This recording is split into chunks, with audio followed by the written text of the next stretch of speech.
have the great pleasure to introduce to you the student speaker for Section 7, Thomas Russell Ferguson III. Russ holds the honor of being elected by his classmates to deliver this address. Russ, the podium is yours.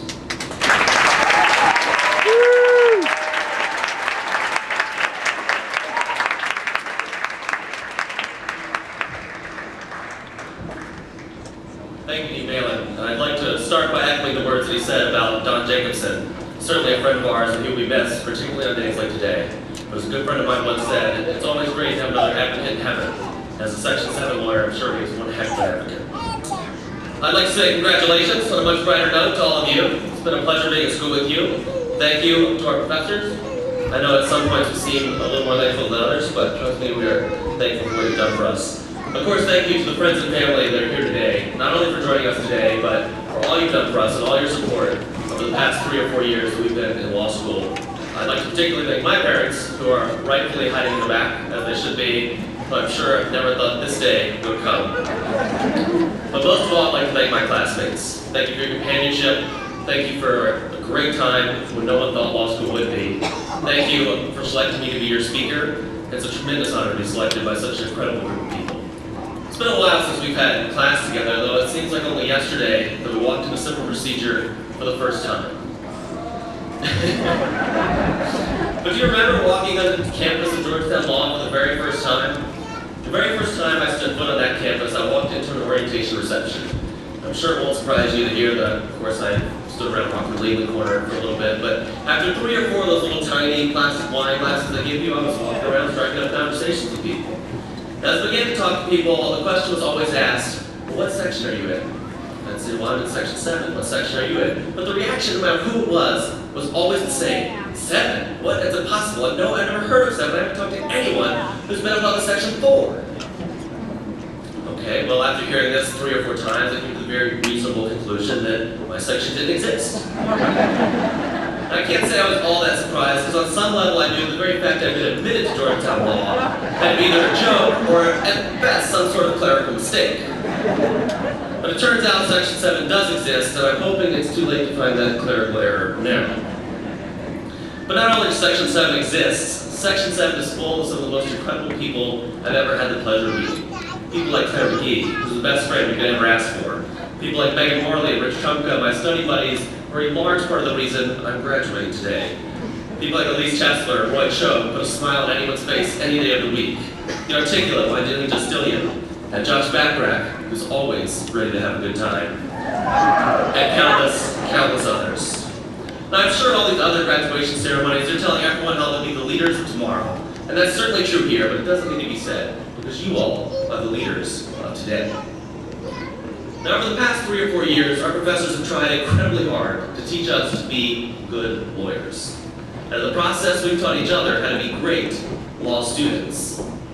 In order to be lawyers, we learn to always be prepared, to know every case before going into an oral argument, to ask every witness every question before walking into a courtroom, and to meticulously go through document after document after document after document so that nothing surprises you. But in learning to be law students, we learn that sometimes you have to fly by the seat of your pants. Yeah, you might get called on when you get to class, and you might make an idiot out of yourself. As you all know, if you're being, you'll assuredly make an idiot out of yourself. But let's be honest, all the planning and preparation in the world would not have changed that. In learning to be good lawyers, we were taught the consequences of procrastination. In civil procedure, we literally learned how to count days, so that no statute of limitations runs by a day, and no motion is filed even a single second late. But in learning to be law students, we learn that sometimes friends are more important than work, and sometimes tomorrow's reading has to take a back seat to meeting new people at bar review or to helping a friend through a small crisis. For life's greatest moments, like today, it'll be friends that celebrate with us, and in life's saddest moments, it will be friends that console us. In learning to be good lawyers, we learn to avoid risk, to never negotiate beyond your best alternative, to settle if probability is not your side, and to over-prepare for every appearance in court. But in learning to be law students, we learn that you can't be afraid to fail. And of course, we learn this by failing a lot. But while the boat that never sails far from the shore never sinks, it's that boat that never discovers new worlds. Success is often preceded by failure, and trial and error is sometimes the best way, if not fail time after time again as you trudge forward on the path of success, a path well lit by dreams. As life seems to flash before my eyes and accomplishment comes a little too slow, I'm often comforted by the words of John Barrymore, who said, "A person is not old until regrets take the place of dreams." Lastly, in learning to be lawyers, we learn that justice always prevails. That if two adversaries fight vigorously for their clients, in the end, it's justice that wins. But in learning to be law students, we learn that life isn't always fair. That the student who studies the hardest doesn't always get the best grade, and the student who gets the best grade doesn't always get the best job anyway. Yet somehow we decided that justice is worth fighting for. So worth fighting for, we decided to dedicate our lives to that cause. Now, these lessons we've learned in learning to be good lawyers will help us for the rest of our careers, there's no doubt about that. But the lessons we taught each other in learning to be great law students, those lessons will help us for the rest of our lives.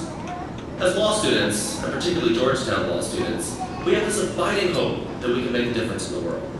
And by the students that have surrounded me in this section for the past 3 years, I have no doubt that this class will. It's hard to believe that it was 3 years ago that I was frantically searching for Section 5 and 6, hoping just to find one of those sections so that maybe Section 7 existed too.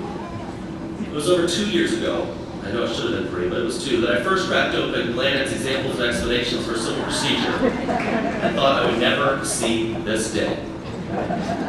Our lifetime sometimes seems like it lasts only a moment.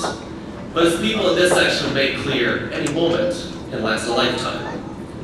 There seems to be this overarching notion that you graduate from law school, you take the bar, and then life begins.